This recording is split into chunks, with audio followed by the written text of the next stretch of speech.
Hello students, my self Kundan Sahu, lecturer in mechanical department. मैं आपको manufacturing subject पढ़ा रहा हूँ 4th सेमेस्टर मैकेनिकल डिपार्टमेंट में। तो हमने पिछले वीडियो लेक्चर में कास्टिंग प्रोसेस का यूनिट 2 का लेक्चर 1 कंप्लीट कर चुके हैं हम। अब हम इस लेक्चर 2 में आते हैं।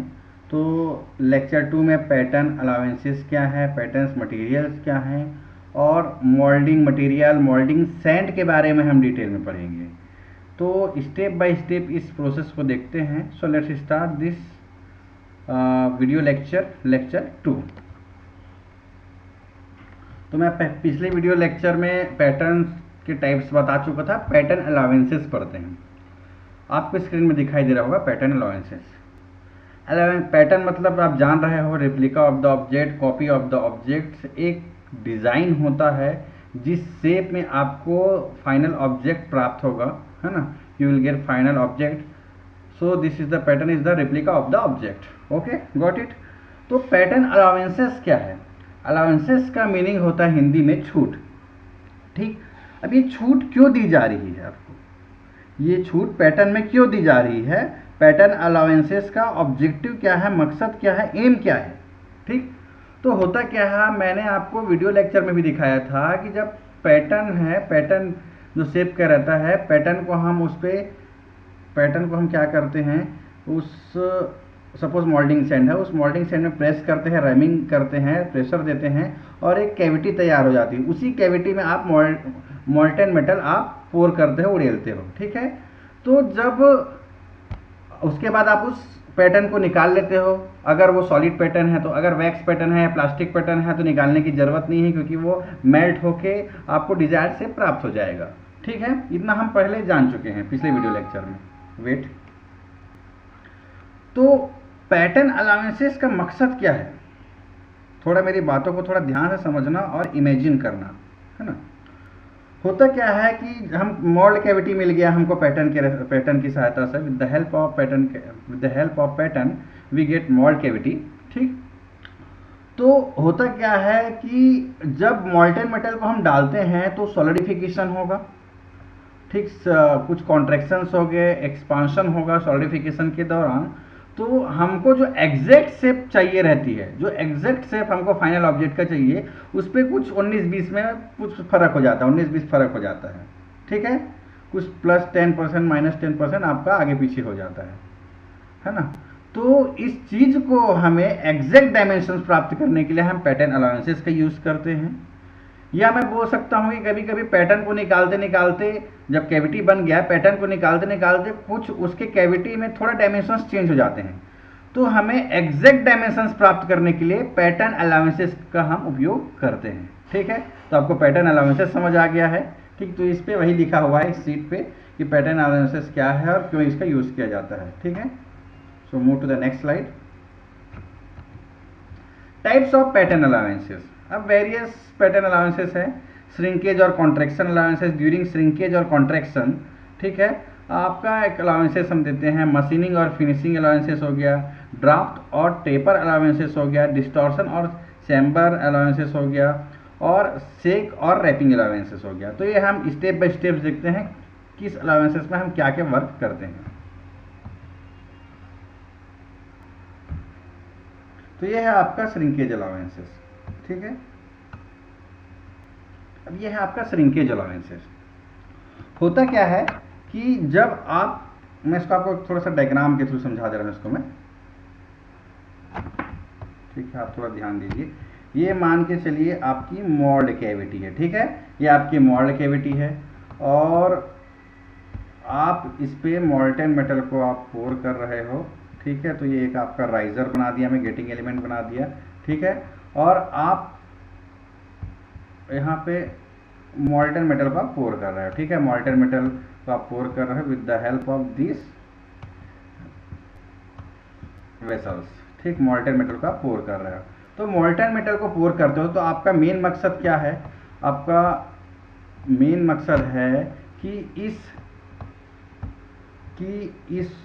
2 मिनट होल्ड कीजिए।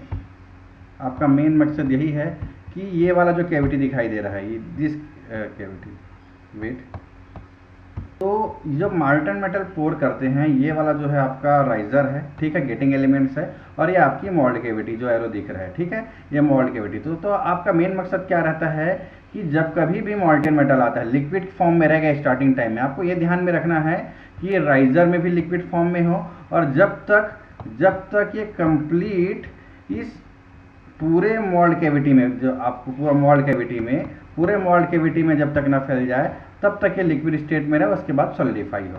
तो होता क्या है कि आपका जब मोल्टेन मेटल आता है तो कोने से स्टार्ट होता है, ये कोना पूरा कोना स्टार्ट होगा, ठीक है, कोना होगा, और लास्ट में पूरा मोल्टेन मेटल फिल हो जाता है, ठीक है, मोल्टेन मेटल फिल हो जाता है। तो आपको ये ध्यान रखना है कि जब ये राइजर में जा रहा है, this one is the riser ना, जहाँ मेरा एरो है, ठीक। सो जब आपका राइजर में जाता है तो you have to clearly indicate और क्लियरली अंडरस्टैंड दिस सिचुएशन कि राइजर में आपका जब लिक्विड जाता है तो लिक्विड स्टेट में ही रहे, सॉलिडिफाई ना हो, और कोने कोने में भी जा रहा है तो कोने कोने से लेके पूरा सेंटर तक जब फैलता है तो ये भी लिक्विड में रहे, उसके बाद सॉलिडिफिकेशन स्टेज हो, फिर आपका क्या है कि सॉलिड स्टेज हो, ठीक है। तो होता क्या है कि जब सॉलिडिफिकेशन और सॉलिड स्टेट में जब कन्वर्ट होता है तो वो कंप्रेस होता है, आपका जो कैविटी है थोड़ा कंप्रेस होगा, ठीक है, और एक्चुअल साइज है उससे कम साइज आपको थोड़ा मिल जाएगा। तो इसीलिए आपको जो एक्चुअल शेप मिलना चाहिए था वो नहीं मिल पा रहा है, ठीक है। तो आप क्या करते हो, थोड़ा सा बड़ा शेप का आप पैटर्न ले लेते हो, और फिर आप जब वो कंप्रेस होगा तो आपको जितना डिज़ायर चाहिए, जितना इच्छा है, जितना डायमेंशंस का आपको प्रोडक्ट मिलना चाहिए उतना मिल जाएगा।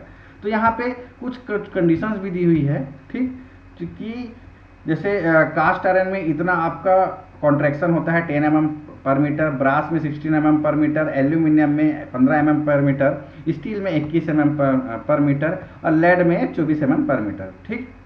तो ये सब के लिए आपको क्या करना पड़ेगा, इस श्रिंकेज अलाउंसेस का यूज़ करना पड़ेगा। अब श्रिंकेज अलाउंसेस क्या है, अलग से आपको देना पड़ता है, कुछ छूट देना पड़ता है, तो कंडीशन हम जानते हैं क्या क्या है। नेक्स्ट स्लाइड में आपको बताता हूँ। यह है आपका श्रिंकेज अलाउंसेस, ठीक है। तो श्रिंकेज अलाउंसेस है,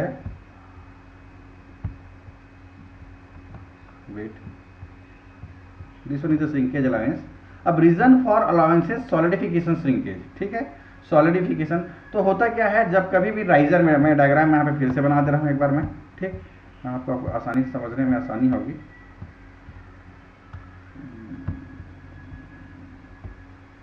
ठीक, ये आपका मोल्ड कैविटी हो गया, है ना, और ये आपका हो गया राइजर, ठीक है। अब यहाँ पे मोल्टन मेटल आपका जाएगा, तो ये वाला कंडीशन जो है वो लिक्विड श्रिंकेज है, ठीक है। उसके बाद अंदर जब घुसेगा और सॉलिडिफिकेशन होना स्टार्ट होगा तो this one is the solidification and last stage is the solid stage, ठीक है। तो यहाँ पे आपको समझ आ गया होगा, सब चीज़ कंडीशन दी हुई है।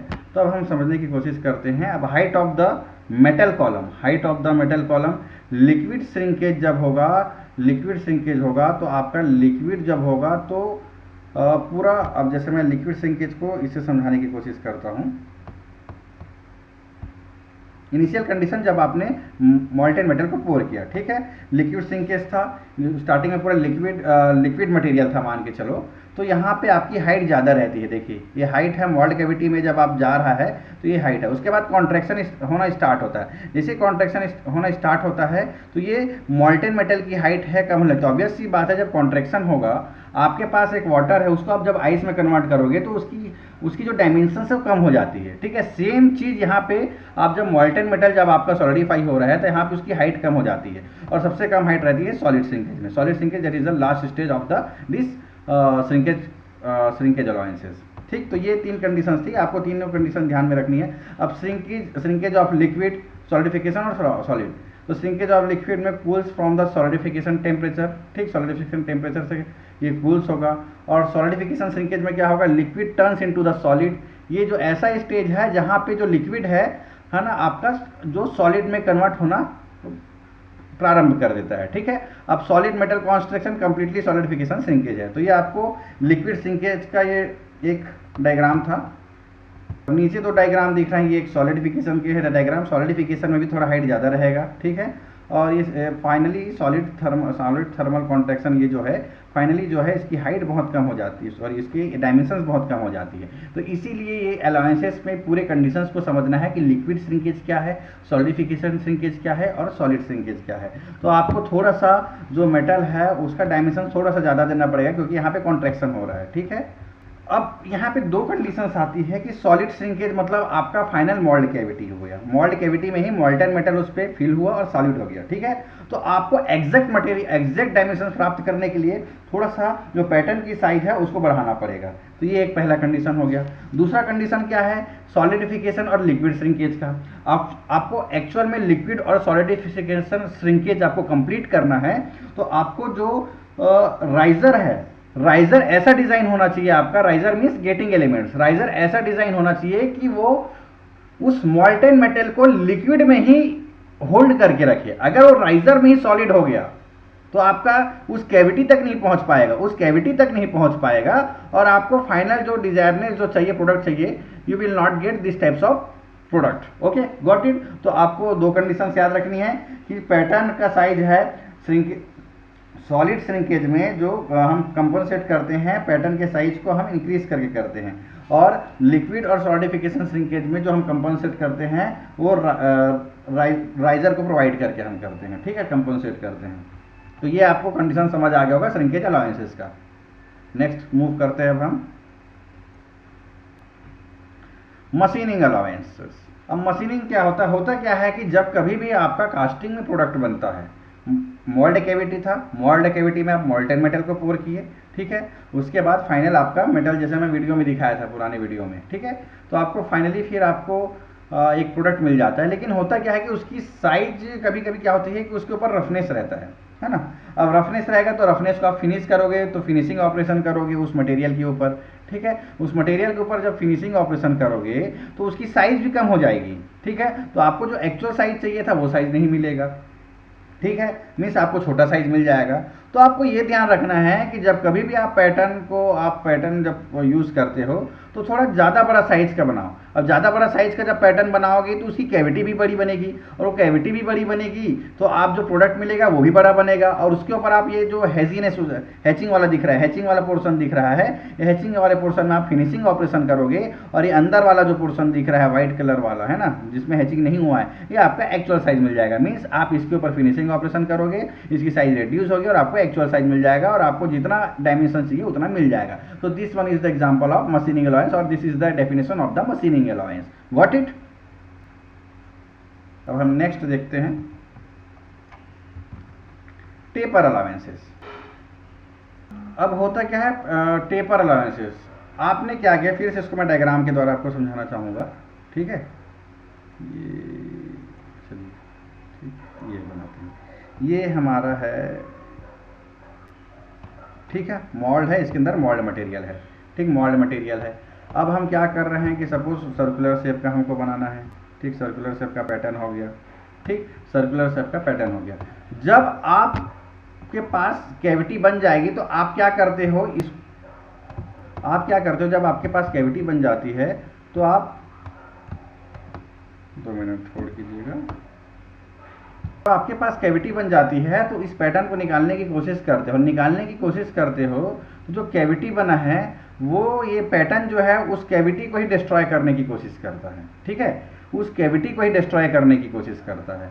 और आपका जब ये during removal of the this pattern mould wall और mould cavity will be effected और विल बी डिस्ट्रॉय, ठीक, आपका मोल्ड कैविटी आपका डिस्ट्रॉय हो जाएगा। तो इजी रिमूवल प्रोसेस कैसा है अब हम वो देखते हैं। तो इजी रिमूवल प्रोसेस के लिए कुछ नहीं करना है, आपको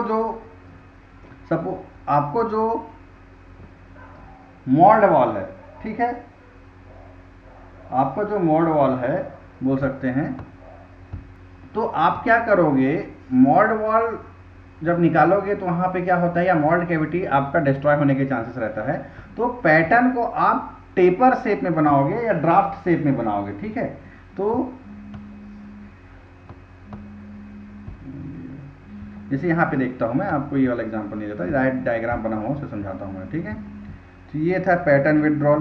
पैटर्न को हम जब विड्रॉ करते हैं, ठीक, ये पैटर्न को जब विड्रॉ कर रहे हैं, ठीक है, तो ये अंदर का जो ये कैविटी है, ये कैविटी डायरेक्ट इस सरफेस से, ये सरफेस आपको दिख रहा होगा, ये सरफेस से डायरेक्ट कांटेक्ट में ही निकालोगे तो इफेक्ट हो जाएगा, ठीक है। लेकिन अगर हम पैटर्न को इस शेप का बना दिए हैं, यहाँ पे थोड़ा टेपर शेप का बनाया है, देख रहे हैं टेपर शेप का दिख रहा है, तो जब हम इसे निकालते हैं तो निकालते निकालते ये इस वाले एंड पे जहाँ पे आपका कैविटी फॉर्म हो चुका है, this will not destroy your mould cavity surface, आपका मोल्ड कैविटी सरफेस को डिस्ट्रॉय नहीं करेगा, and you will get desired shape of the mould cavity, and after the pouring after pouring of the molten metal you will get exact shape of the final object, ठीक है। तो यहाँ पे आपको exact shape final object प्राप्त हो जाएगा। तो ये this one is the taper allowances.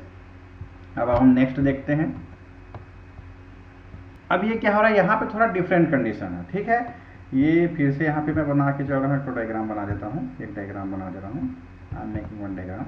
So this one is the mould cavity, और you can assume this is the mould wall, and after the compression of the this or ramming, after the giving ramming force, some amount of mold cavity will be formed, ठीक। तो mould cavity form हो गया है। अब आप mould cavity form हो गया, लेकिन क्या होता है कि पैटर्न को निकालते टाइम, पैटर्न को रिमूवल करते टाइम आप क्या करोगे, थोड़ा 2 मिनट है कि आप जो पैटर्न है, पैटर्न को ऐसे ऐसे इस इधर इधर ऐसे हिला के निकालोगे, ऐसे ऐसे मीन्स थोड़ा यूज करोगे, तो होता क्या है कि जो कैविटी है, कैविटी की साइज बढ़ जाती है, ठीक है, कैविटी की साइज बढ़ जाती है। तो यहाँ पे क्या करना पड़ेगा, आपको निगेटिव अलाउंसेस देना पड़ेगा। Negative allowances means you will provide some smaller shape as compare to actual shape, है ना।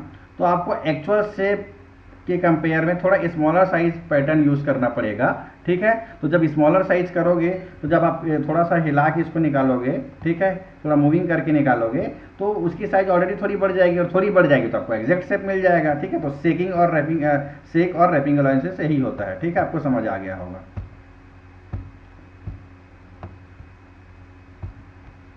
अब डिस्टॉर्शन अलाउंसेस, डिस्टॉर्शन अलाउंसेस और इसे बोलते हैं कैमर अलाउंसेस भी बोलते हैं। होता क्या है कि आप पैटर्न को रिमूव कर रहे हो, पैटर्न को जब रिमूव करते हो तो थोड़ा आप ये देखते हो, ठीक है, सॉरी 2 मिनट वेट कीजिए। पैटर्न को जब आप रिमूव करते हो, तो पैटर्न को जब रिमूव करते हो तो सॉलिडिफिकेशन होता है। अब सॉलिडिफिकेशन होता है, तो सॉलिडिफिकेशन में आपको ऑब्वियसली पता है कि आपका जो मोल्टेन मेटल है वो कॉन्ट्रैक्ट थोड़ा सा ऊपर नीचे होगा ड्यूरिंग सॉलिडिफिकेशन, ठीक है। तो सपोज मैंने माना कि ये कॉन्ट्रैक्शन, 2 मिनट, तो ये आपका कैविटी था, और तो ये है आपका molten cavity, sorry mould cavity, ठीक। तो मोल्ड कैविटी में क्या होता है, जब आप पैटर्न को रिमूव करते हो, यस, तो पैटर्न को रिमूव कर दिए, अब सॉलिडिफाई होता है। तो जब सॉलिडिफिकेशन होता है तो यहाँ पे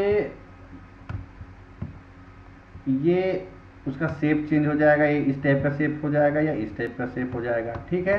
तो सपोज मान के चलो कि आपका जो था इस टाइप का शेप प्रोवाइड हो गया, मीन्स थोड़ा सा कॉन्केव शेप हो गया, ठीक, कॉन्केव शेप हो गया।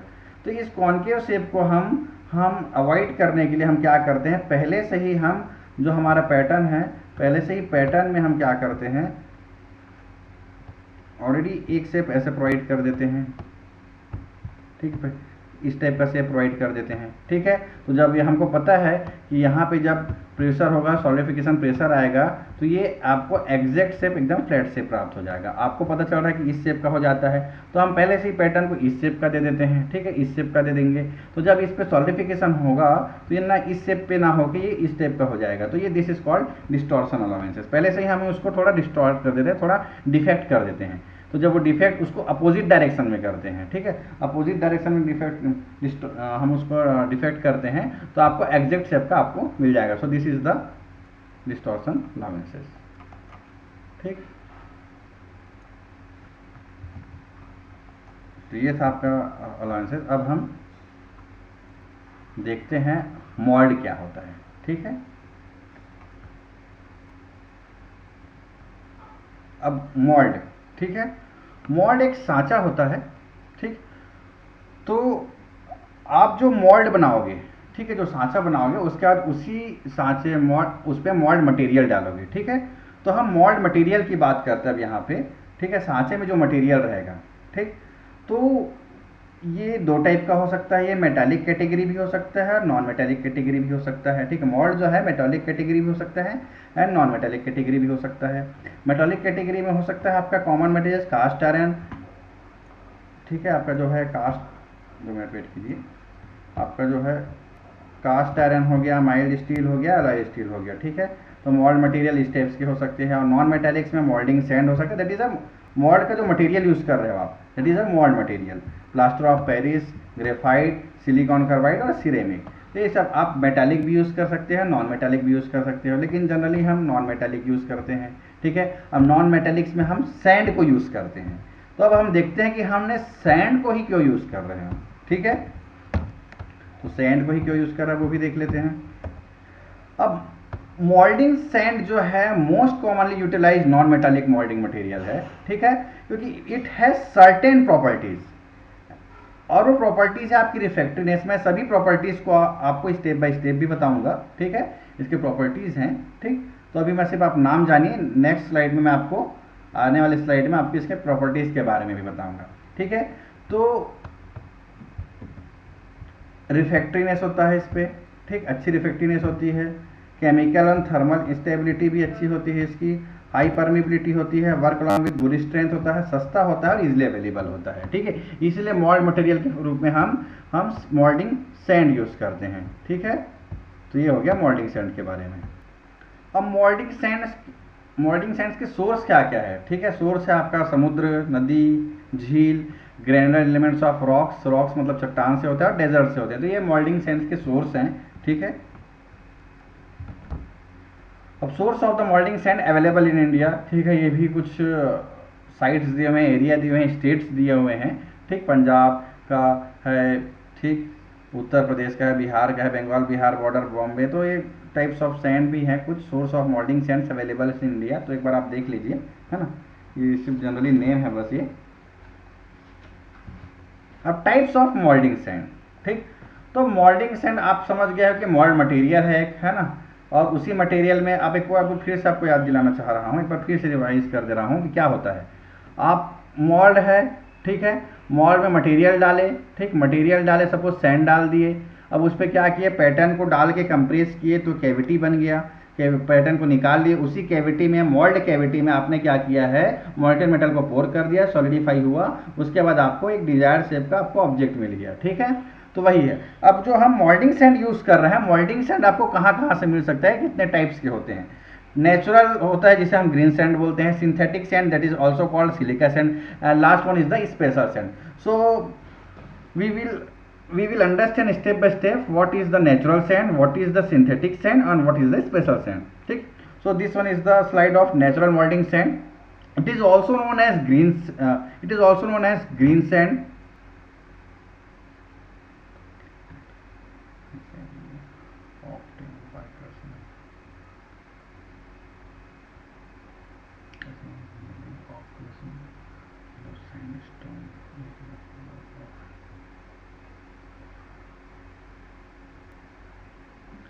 तो ग्रीन सैंड के अलावा आप वही है कि इसमें कुछ अमाउंट्स में क्ले भी होता है। ठीक है, क्ले होता है तो बाइंडर का काम करता है, बांधने का काम करता है सैंड ग्रेन्स को। और ये आपको जो स्टोन है, स्टोन को क्रशिंग करके मिलिंग करके भी मिल जाता है, आसानी से उपलब्ध है, इसकी कीमत कम होती है, हाई फ्लेक्सिबिलिटी होती है, mostly use for ferrous and non ferrous metal casting. ठीक है, तो नेचुरल मोल्डिंग सैंड यही है। ठीक, सिंथेटिक सैंड। अब सिंथेटिक सैंड क्या है, ये थोड़ा नेचुरल सैंड नहीं है, इसे हम सिलिका सैंड भी बोलते हैं। अब नेचुरल सैंड नहीं है तो इस पर क्ले नहीं होगा, मिट्टी नहीं होगी। ठीक है, तो इसके लिए हम अलग से हमको ना बाइंडर का उपयोग करना पड़ेगा। बाइंडर भी तो बांधने का काम करता है पूरे क्ले को। ठीक है, तो बेंटोनाइट यूज कर सकते हो आप, वाटर यूज कर सकते हो और अदर मटेरियल यूज कर सकते हो। तो अलग से आपको एडिशन कुछ बाइंडर यूज करना पड़ा तो एक्सपेंसिव होता है as compare to natural sand. ठीक है,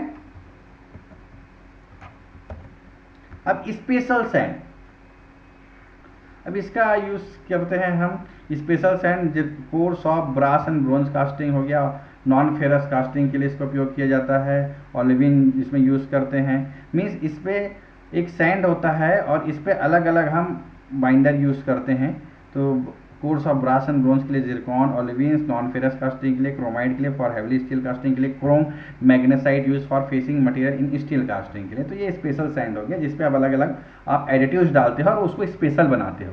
तो additives, this one is the additives and each and every additive has different characteristics. Okay, अब वो हम तो सोर्स के हिसाब से देख लिए थे।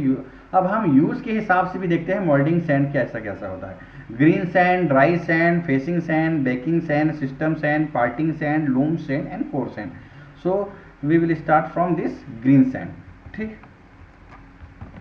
ग्रीन सैंड, ग्रीन सैंड को हम टेम्पर्ड और नेचुरल सैंड भी बोलते हैं। ठीक है, ग्रीन सैंड इसलिए बोलते हैं क्योंकि ये इस पे सिलिका सैंड जो होती है 18 से 30% मिक्सचर ऑफ सिलिका सैंड, जिसमें 18 से 30% जो है क्ले रहता है, कुछ अमाउंट में मॉइस्चर भी रहता है। तो आपको ये थोड़ा चीज़ याद रखने वाली बातें हैं जो मैं आपको बता रहा हूँ। ठीक, थोड़ा सा इसको मैं अंडरलाइन भी कर दे रहा हूँ। ये हो गया 18 से 30% आपका क्ले होता है, 6 से आपका 8% इस पे मॉइस्चर होता है। ठीक,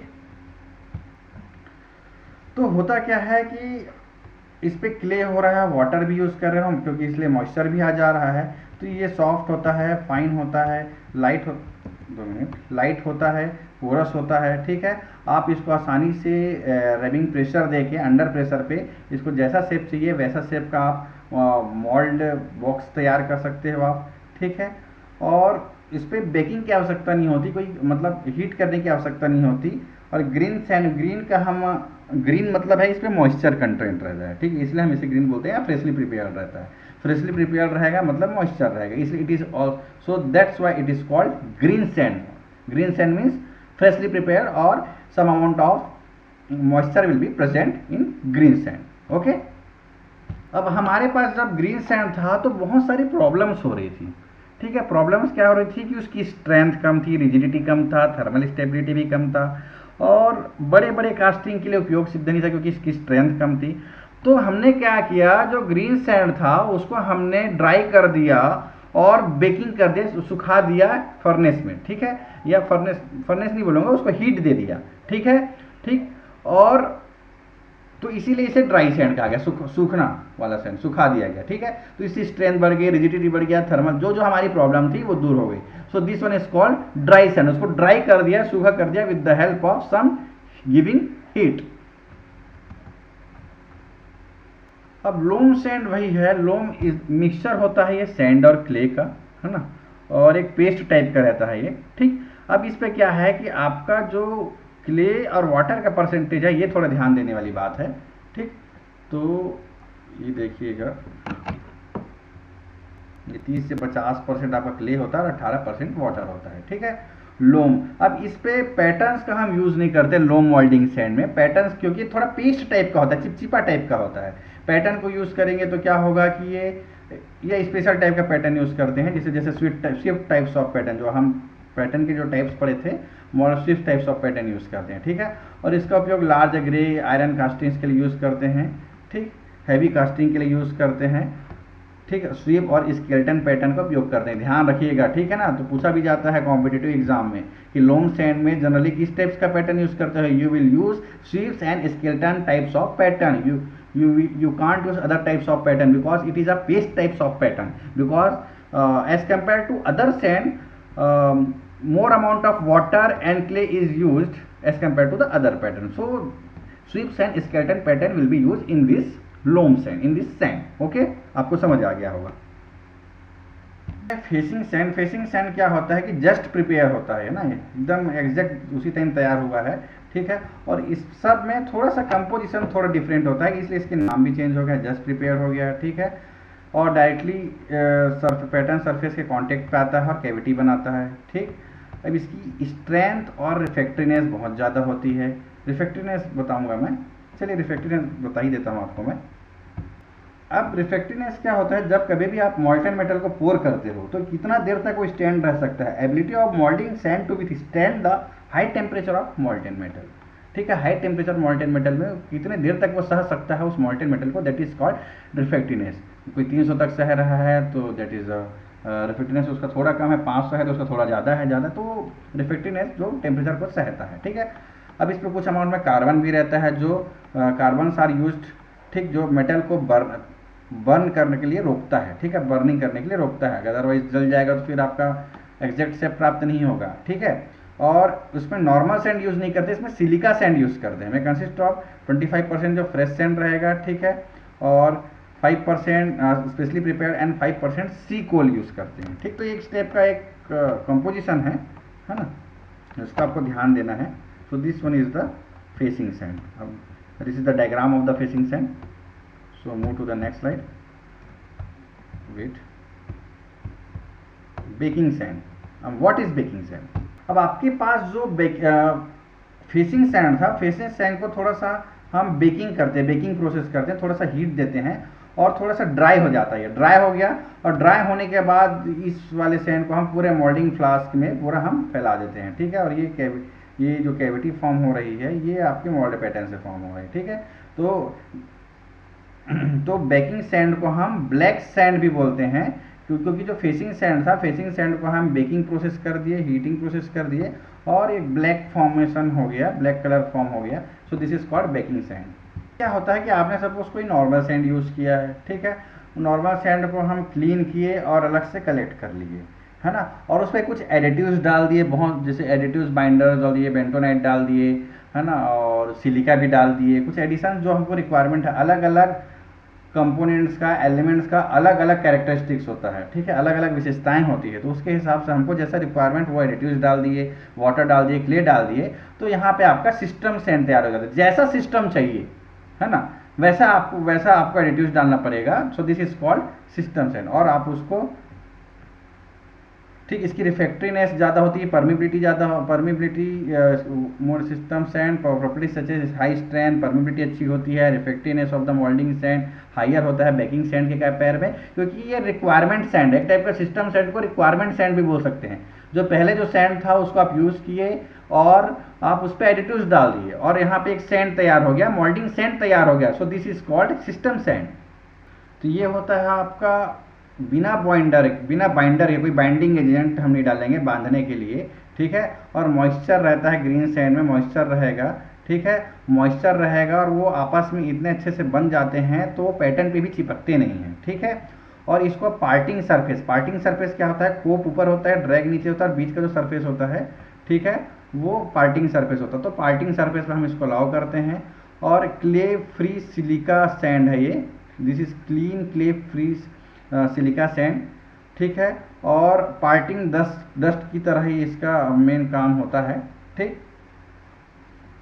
तो एक टाइप का ये मान के चलो कि एक ऐसा एजेंट है जिसका हम यूज़ क्या करते हैं कि सपोज चिपक रहा है, आपका पैटर्न इस पे चिपकता है। सपोज आप नॉर्मल पैटर्न यूज़ कर रहे हो और नॉर्मल सैंड क्ले यूज़ कर रहे हो और वहाँ पे क्या हुआ कि आपका चिपक रहा है, ठीक है।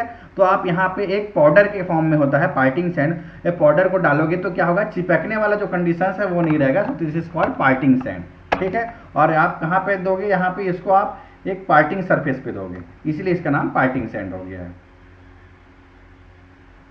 तो ये कोप एंड ड्रैग को सेपरेट कर देता है बिना चिपके, है ना। तो ये चिपकने वाले कंडीशन को दूर करता है, अलग अलग पार्ट करता है। पार्टिंग वाले सरफेस पे हम देते हैं, कोप एंड ड्रैग को चिपकने नहीं देता, ठीक है। तो इसलिए this is called parting sand. अब कोर सैंड, एक्चुअल में इसके एप्लीकेशन के नाम से कोर सैंड हुआ है। तो ये एक्चुअल में क्या है वही बताना चाह रहा हूँ। आपके पास कोई सैंड है, उस पर हमने ऑयल मिक्स कर दिया है और वो जो सैंड है हाई रिच सिलिका है, जिसमें सिलिका बहुत ज़्यादा है, ठीक है। तो ध्यान देना किसमें क्या है वो आपको थोड़ा याद करना पड़ेगा जी, ठीक है। ठीक है, तो आपको नाम से ही पता चल जाएगा, है ना। कोर बनाना है, कोर सैंड है, मतलब कोर बनाने के लिए इसका उपयोग होता है, ठीक है, कोर बनाने के लिए इसका उपयोग होता है। तो ऐसा सैंड जिसपे सिलिका ज़्यादा है, ठीक है, और ऑयल यूज़ कर रहे हो, oil as a binder use हो रहा है, लिंसेड ऑयल्स या रेजिन्स यूज़ कर रहे हो, ठीक है, लाइट मिनरल सॉइल्स और अदर बाइंडिंग मटेरियल यूज़ कर रहे हो। So this is called core sand and this core sand name because it is used for making cores very easily, ठीक। तो इसीलिए इसको हम कोर सैंड बोलते हैं, है ना। तो आपको समझ आ गया होगा कि कोर्सेंट क्या बोलते हैं, रिच सिलिका हाई होता है, ऑयल बाइंडर वगैरह यूज़ करते हैं इसमें, ठीक। तो दिस इज द कोर्सेंट। रिफ्रैक्टिवनेस में आपको बता चुका हूँ, जब आप मॉल्टेन मेटल को पोर करते हो तो आपकी जो मोल्डिंग सैंड कितने देर तक उस हाई टेम्परेचर मॉल्टेन मेटल के साथ रह सकता है, दैट इज कॉल्ड रिफ्रैक्टिवनेस, बिना ब्रेक हुए, है ना। उसके जो ग्रेन्स स्ट्रक्चर हैं या ग्रेन्स पार्टिकल्स हैं वो बिना ब्रेक हुए कितना देर तक हाई टेम्परेचर तक रह सकता है, ठीक है। अब रिफ्रैक्टिवनेस तो आपको समझ आ गया। रिफ्रैक्टिवनेस कुछ कंडीशन पे भी डिपेंड करता है, जैसे silicon dioxide quartz content shapes grain size of the particles, ठीक है। तो जितना ज़्यादा सिलिका कंटेंट रहेगा उतना ज़्यादा उसमें रिफ्रैक्टिवनेस ज़्यादा रहेगा, ठीक है। और उसकी क्वार्ट्ज कंटेंट कितनी है, शेप साइज क्या है उसके ग्रेन पार्टिकल्स का, ग्रेन साइज का, तो वो सब चीज़ आपके रिफ्रैक्टिवनेस को बढ़ाता है या उस पर डिपेंड करता है, हम बोल सकते हैं, ठीक है। तो परमिबिलिटी क्या है, परमिबिलिटी है आपका gas evolving capability of the moulding sand known as permeability, ठीक है, जिसे हम पोरोसिटी भी बोलते हैं, छिद्रता भी बोलते हैं, ठीक है। तो ये एक्चुअल में कम होनी चाहिए, परमिबिलिटी आपकी कम होनी चाहिए, ठीक है। और ये gas evolving capability, 2 minute hold कीजिए।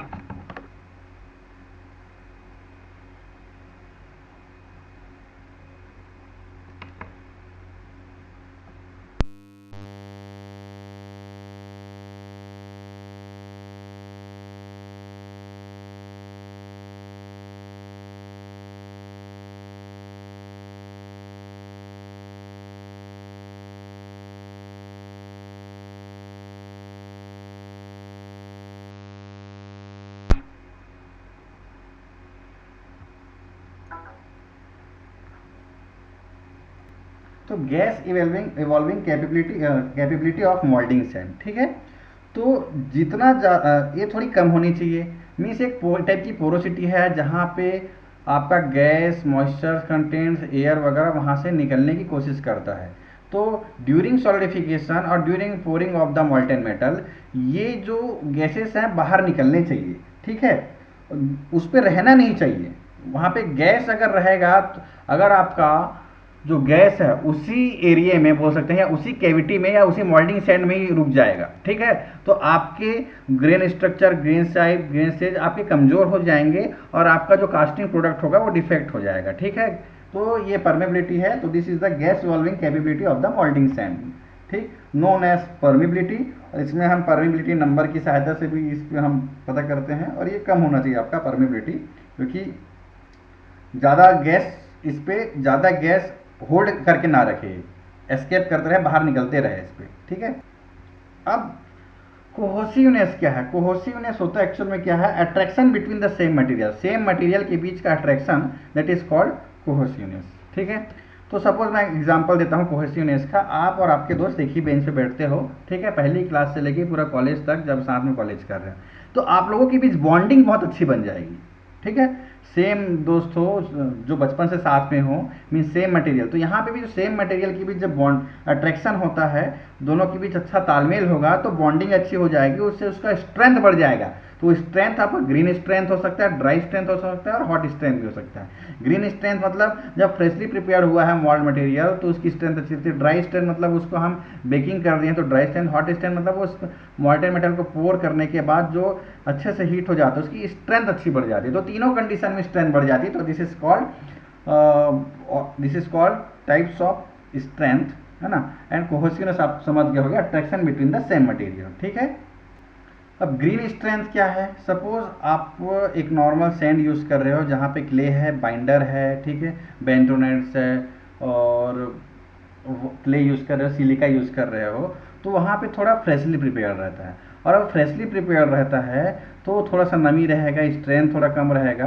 तो फ्रेशली प्रिपेयर कंडीशन में, जो फ्रेशली प्रिपेयर मोल्डिंग सैंड में जब आप स्ट्रेंथ जो प्राप्त करते हो that is called green strength, ठीक है। तो फ्रेशली प्रिपेयर जो आपका मोल्डिंग सैंड है दैट इज कॉल्ड, और उसमें जो स्ट्रेंथ आपकी प्रोवाइड होती है, जो स्ट्रेंथ मिलता है ग्रीन स्ट्रेंथ, तो फ्रेशली प्रिपेयर कंडीशन में भी आपकी स्ट्रेंथ अच्छी होनी चाहिए, क्योंकि आप उसी फ्रेशली प्रिपेयर कंडीशन में आप पैटर्न को बाहर निकालोगे और मोल्ड कैविटी का फॉर्मेशन होगा। अगर आपका स्ट्रेंथ अच्छा नहीं रहेगा तो कैविटी का फॉर्मेशन ही नहीं होगा आपका, ठीक है। इसलिए ग्रेन स्ट्रेंथ होना अच्छी बात है, ठीक है। अब हम नेक्स्ट देखते हैं ड्राई स्ट्रेंथ, ठीक है। अब ड्राई स्ट्रेंथ क्या होता है कि जैसे ही आपने मोल्टेन मेटल को पोर किया, मोल्टेन मेटल को पोर किया तो जो मॉइस्चर कंटेंट है उस पर वो बाहर निकल जाएंगे गैस के फॉर्म में, और आपका जब मोल्टेन मेटल पोर होगा तो कुछ सॉलिडिफिकेशन होगा और उसकी स्ट्रेंथ बढ़ जाएगी, क्योंकि वहां पे मॉइस्चर जो है इवेपोरेट हो चुका है, ठीक है। तो ये ड्राई स्ट्रेंथ वो कंडीशन है जब आप मोल्टेन मेटल को जस्ट पोर करते हो और ड्राई हो जाता है, जो मॉइस्चर है वो बाहर निकल जाता है, तो इसकी स्ट्रेंथ ज़्यादा होती है, ठीक है। तो मोल्डिंग सैंड की स्ट्रेंथ कैसे डिपेंड करती है? ग्रेन साइज एंड शेप पे भी डिपेंड करती है कि उसमें पार्टिकल्स की साइज क्या है, शेप्स क्या है, मॉइस्चर कंटेंट जो मैं आपको बता ही रहा हूँ, और रैमिंग के बाद, रैमिंग मीन्स आप प्रेशर दे रहे हो, रैमिंग के बाद सैंड की डेंसिटी कितनी है उसमें डिपेंड करता है आपका मोल्डिंग सैंड का स्ट्रेंथ, ठीक है। फ्लोएबिलिटी और प्लास्टिसिटी। तो अब ये फ्लोएबिलिटी क्या है? आप मोल्ड मटेरियल यूज कर रहे हो, मीन्स मोल्डिंग सैंड यूज कर रहे हो, और क्या कर रहे हो, आप पैटर्न को दबा रहे हो वहां पे कैविटी बनाने के लिए।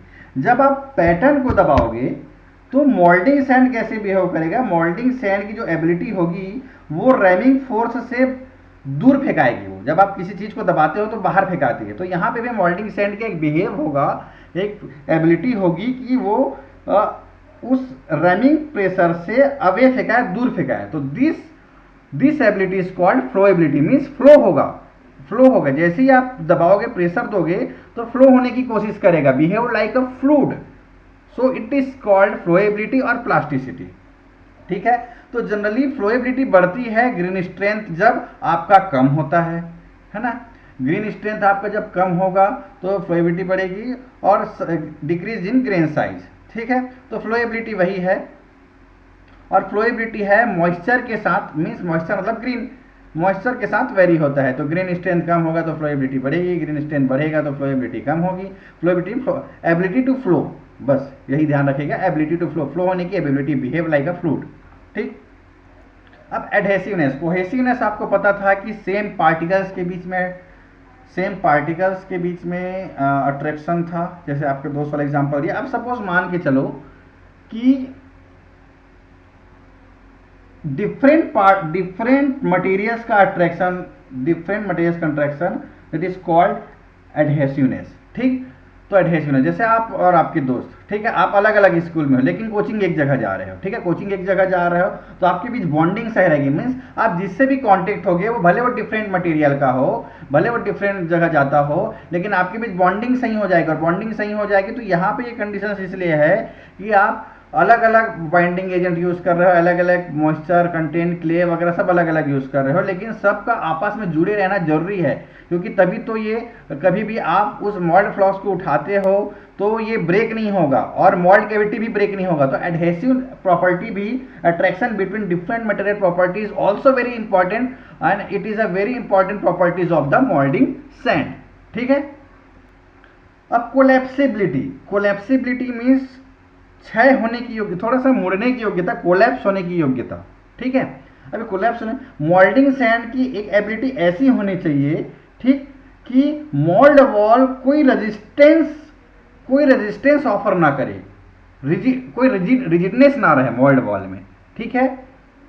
जैसे सपोज मैं मान के चलता हूं कि आप किसी लड़के को खड़े कर दिए हो, ठीक है, और उसको आप एक लकड़ी से मार रहे हो, ठीक है, और वो जैसे ही आप मारे हल्का सा पीछे हो गया, टच हुआ और पीछे हो गया, है ना, हल्का सा टच हुआ और पीछे हो गया, तो उसको लगेगा कम, क्योंकि हल्का सा पीछे हो गया, हल्का सा नुकसान तो होगा लेकिन लगेगा कम। लेकिन वही लड़का अगर खड़ा है, उसको मैं जोर से मार रहा हूं, ठीक है, और वो मूव नहीं हुआ तो उसको ज्यादा लगेगा। तो ज्यादा लगेगा मीन्स तो सेम प्रॉपर्टी आपका मोल्डिंग सैंड में है। अगर वो ड्यूरिंग सॉलिडिफिकेशन क्या हो रहा है कि कोई रेजिस्टेंस नहीं दे रहा है और श्रिंकेज हो जा रहा है, उस पर सॉलिडिफिकेशन हो जा रहा है, तो थोड़ा सा तो सॉलिडिफिकेशन होगा, श्रिंकेज होगा, जिसको हम अलाउंसेस से, पैटर्न अलाउंसेस से दूर कर सकते हैं, लेकिन उस पर क्रैक नहीं होगा, टीयर नहीं होगा। लेकिन अगर वो रेजिस्टेंस ऑफर करता है कि नहीं मैं नहीं सिकुड़ूंगा, खड़ा रहूंगा, स्थिर खड़ा रहूंगा मैं, तो क्या होगा, उस पर क्रैक आ जाएंगे, ब्रिटलनेस का नेचर क्रिएट हो जाएगा और क्रैक हो जाएगा। तो कोलैप्सिबिलिटी भी होनी चाहिए मोल्डिंग सैंड में, थोड़ा सा फ्लेक्सिबिलिटी होनी चाहिए, दैट इज कॉल्ड फ्लेक्सिबिलिटी। तो कॉन्स्टिट्यूएंट्स ऑफ मोल्डिंग सैंड क्या क्या तत्व थे, ठीक है, सिलिका सैंड था, बाइंडर था, मॉइस्चर कंटेंट था, एडिटिव्स था, एडिटिव्स बेंटोनाइट्स वगैरह थे, वाटर्स वगैरह थे। तो बहुत सारे ऐसे एडिटिव्स थे, वुड फ्लोर वगैरह थे, सिलिका थे, है ना, और सॉडस्ट, बहुत सारे मोल्डिंग सैंड्स में एडिटिव्स रहते हैं, ठीक है। तो हम उसको भी स्टेप बाय स्टेप देखेंगे, एडिटिव्स क्या करते हैं, किस एडिटिव्स का क्या यूज़ है, ठीक। तो कॉन्स्टिट्यूएंट्स ऑफ मोल्डिंग सैंड, तो आपको इतना समझ आ गया होगा आई थिंक। तो कॉन्स्टिट्यूएंट्स ऑफ मोल्डिंग सैंड ये सब चीज़ था। अब इसको हम नेक्स्ट क्लास में देखेंगे, क्योंकि ज़्यादा पढ़ेंगे तो क्या है कि पूरा चीज़ मर्ज हो जाएगा और अच्छे से समझ नहीं आएगा, ठीक है। तो आप समझ गया होगा इस पे हम क्या क्या पढ़े हैं, पैटर्न के अलाउंसेस पढ़े हैं, पैटर्न के अलाउंसेस के बाद मोल्डिंग सैंड कहाँ कहाँ से मिलता है, सोर्स क्या था, ठीक है, नेचुरल सैंड था, सिंथेटिक सैंड था, स्पेशल सैंड था, और अकॉर्डिंग टू यूज भी green sand, dry sand, baking sand, parting sand, facing sand, बहुत टाइप के सैंड के हम टाइप्स पढ़े, और सैंड के प्रॉपर्टीज़ पढ़े। सैंड की मोल्डिंग सैंड की प्रॉपर्टीज़ बहुत इंपॉर्टेंट है, आपको अच्छे से पढ़ना है। और तत्व है moulding sand, constituents of moulding sand, ठीक है, silica sand, binder, moisture content, additives, इसको हम नेक्स्ट क्लास में देखेंगे, ठीक है। तो आप अच्छे से इस वीडियो को देखिए, बार बार कहीं पे डाउट हो रहा है तो उस जगह को सुनिए, कोई डाउट हो तो मुझे व्हाट्सअप कीजिए, ठीक है। मेरे चैनल को लाइक करिए, सब्सक्राइब करिए, बेल आइकॉन को दबाइए, तभी आपको जो भी नेक्स्ट वीडियो अपलोड कर रहा हूँ उसके बारे में आपको जानकारी मिलेगी और आपको अच्छे से समझना है, ठीक है। ठीक है, ओके क्लास, आज के लिए बस इतना ही, थैंक यू।